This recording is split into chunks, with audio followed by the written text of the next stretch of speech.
एक तरफ देश चुनावी मोड़ पर जा रहा है। लोकसभा चुनाव और उसके पहले 5 राज्यों के विधानसभा चुनाव की आहट है। पार्टियां तैयारी पर तैयारी कर रही है, मगर इन सब के बीच योगी आदित्यनाथ की सरकार यू टर्न की महारथी बनती जा रही है। जी हां, पिछले 6 साल में योगी सरकार ने 6 बड़े यू टर्न लिए हैं। क्या है ये यू टर्न, चलिए बताते हैं। Welcome to the big bench daily. Yogi सरकार में कई बार देखने के लिए मिलता है कि प्रदेश के अधिकारी बेपरवाह हैं, क्योंकि बगैर सोचे समझे अधिकारी फैसला ले लेते हैं और फिर योगी सरकार की भद्द पिटती है तो फैसले को वापस लिया जाता है। योगी आदित्यनाथ के 6 साल के कार्यकाल में कई ऐसे मौके आए जब बिना सोचे बिना समझे सरकार ने जल्दबाजी में फैसला ले लिया, फिर हो हल्ला हुआ तो फैसला वापस लेना पड़ा।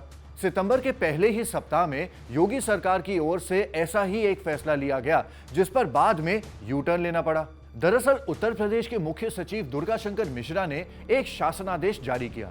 इसमें कहा गया कि प्रदेश में कानून व्यवस्था की बैठक की अध्यक्षता डीएम करेंगे। जिले के कप्तान नहीं, जिले में थानेदारों की तैनाती के लिए भी डीएम का अप्रूवल चाहिए होगा। जिन जिलों में पुलिस कमिश्नर व्यवस्था लागू है, वहां पुलिस कमिश्नर के पास ही यह अधिकार रहेगा। इस आदेश ने उत्तर प्रदेश की ब्यूरोक्रेसी में बवाल मचा दिया।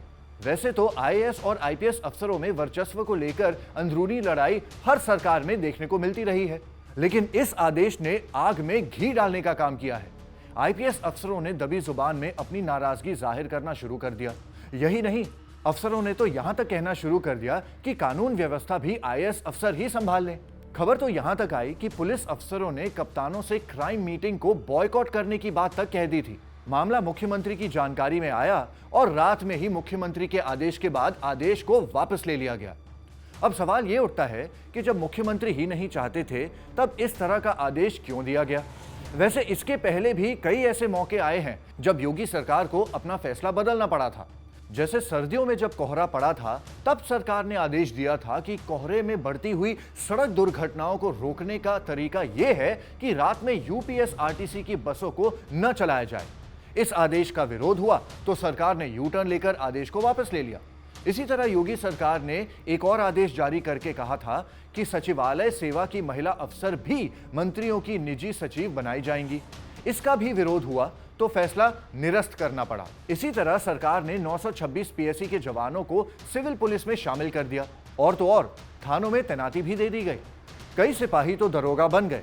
बाद में मूल कैडर में वापसी का आदेश हुआ और कोर्ट ने एडीजी और गृह सचिव को तलब कर लिया, जिसके बाद सरकार को फैसला वापस लेना पड़ा।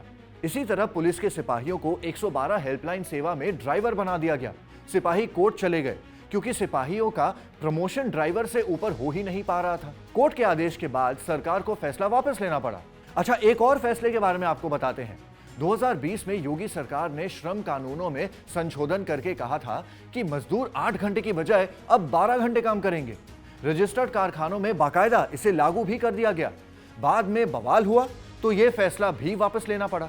अब द बिग बेंच पर बैठकर सोचने वाली बात यह है कि सरकार के अधिकारी क्या इतने बेपरवाह हैं कि वो बगैर सोचे समझे फैसला करते हैं, जिससे योगी सरकार की भद्द पिटती है। आपके इस टॉपिक पर क्या थॉट्स हैं, हमें कमेंट सेक्शन में जरूर बताइए। और ऐसे और इंटरेस्टिंग वीडियोस देखने के लिए देखते रहिए द बिग बेंच, बैठ के सोच।